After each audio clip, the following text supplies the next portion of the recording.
Ladies and gentlemen, I'm sorry, but when I'm working, I don't receive. The Monet show is about capturing the moment, the fleeting moment in all its beauty, excitement, and feeling. You see, when I'm working, if I'm interrupted, I'm just completely finished. I'm lost. You see, it's my own fault. I'm trying to grasp the ungraspable. I am trying to achieve the impossible each time I work. It's terrible how their life keeps on running out. Taking color with it. Color. Any color. It lasts a second, perhaps. Perhaps 3 or 4 minutes at most. And then, poof, they are gone. And you have to stop. I try to start on the canvas, and in 3 or 4 minutes, I must stop. How I suffer. How painting makes me suffer. It tortures me.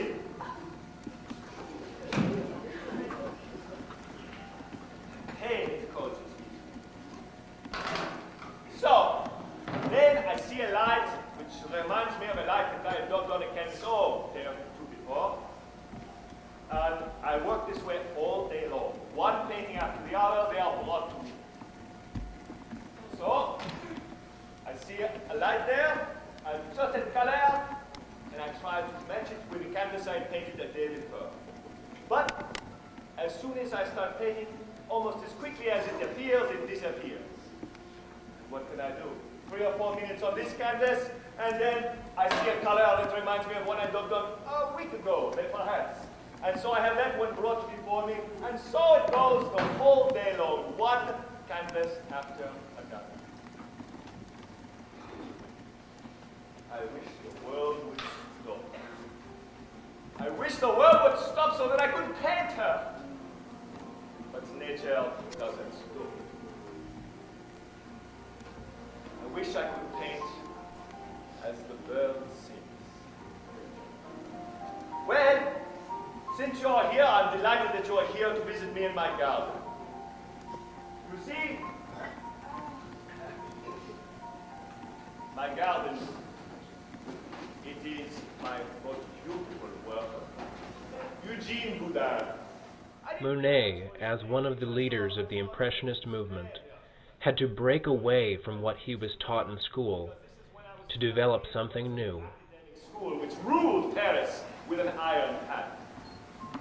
But one day he finally convinced me, after many months of asking, he convinced me to go up with him up onto the cliffs and to watch him paint, and to paint with him if I wished.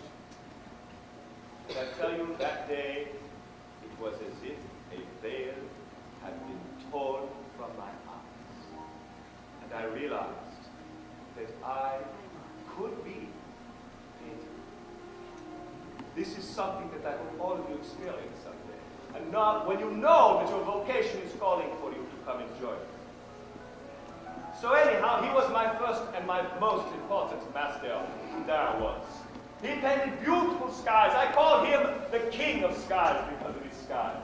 And he taught me that it's the most important thing to know, and that is that works painted directly on the spot, directly before nature, have invariably more force and vivacity than anything that is recaptured back in the studio. And I remember this the rest of my life. I got the inspiration from the Japanese. Now you must know that the Japanese, they changed the European sense of art.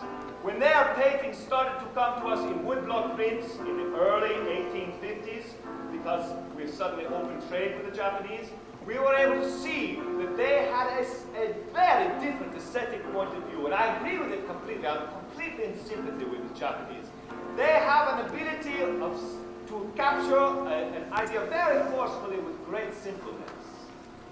I say that what appeals to me is their ability to capture a presence with nothing more than a shadow. To capture the whole by a mere fragment. So in a sense, it is a form of very, very strong poetry. Okay, you're adjusting your hair, and you, young man, you're looking at her with his hat on, and you're saying, What are you doing adjusting your hair again? You're looking over your shoulder like this at her. Meanwhile, you have an umbrella, which you always see as a yellow streak in the painting, and you're looking over your head, over your shoulder like that. Oh, come on! Right, put you a little closer to her, like, and reach out here. But arching your head, that's right. Which cracks her up, she cannot do it anymore. Oh, come on, just the hair, just adjust the hair. Yeah, he's really a good actor, isn't he? Yes, he's getting great work. Let's see that. All right, now you are going to be the big cheese in this case. Unfortunately, he stored my painting down in his basement, all rolled up. So what do you think happened to it after a number of months down in the basement, where it's usually wet and musty and everything? Yes. The paint didn't rot, it rotted. Okay, the canvas itself was rotting terribly. And when I come back to get it, this part of the paint was gone. This fellow, he was rotted away. Go back to your place. This fellow, he was pretty much gone too, so I had to get rid of him. I couldn't stand on this guy's feet just sitting out there in the painting, so I had to ask him to, cut that, take over his legs and get his body out of there. This person, completely gone. He was lost. And finally, this woman, all we could see is her right hand and her dress, and that was it. That's all I could say. But I loved this painting so much that after I had sold it, I bought it back, and I kept it in my studio for the rest of my life. I really appreciated this. The composition to me spoke of memories. You know, sometimes it's very hard to sell your paintings. Sometimes they are so bad, you don't want anyone to see them. And sometimes they're so good, you don't want them to leave. But mostly what keeps me from selling paintings is that they are memories. And I don't sell my memories. Each show touches upon history, the context of the artist's lives. There you see the water is reflecting what in it? What do you think that is reflecting? Well, actually it looks like trees, but you know what was going on during my time? Industrial revolution was going on, so what do you think those might be?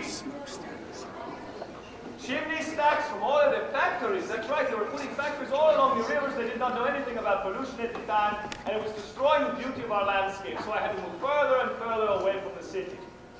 And there you see it.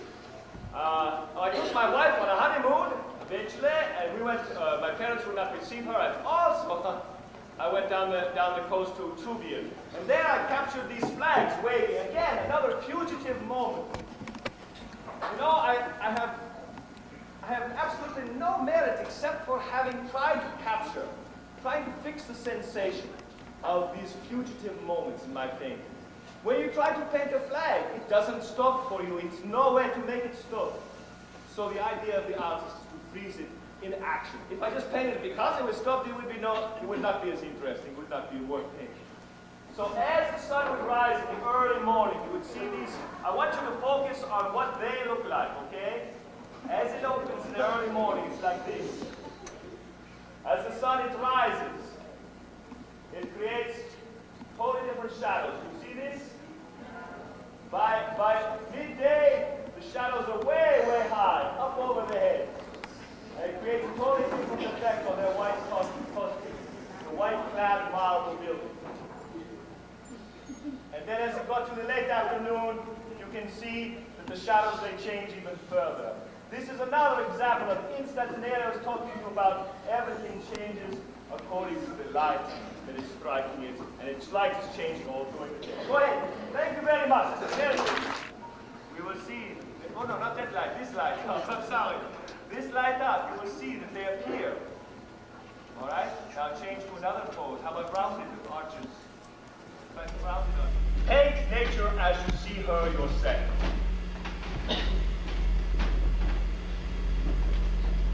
If you don't see her right with an individual feeling, then you'll never become a painter, and all the lessons in the world will not make you one.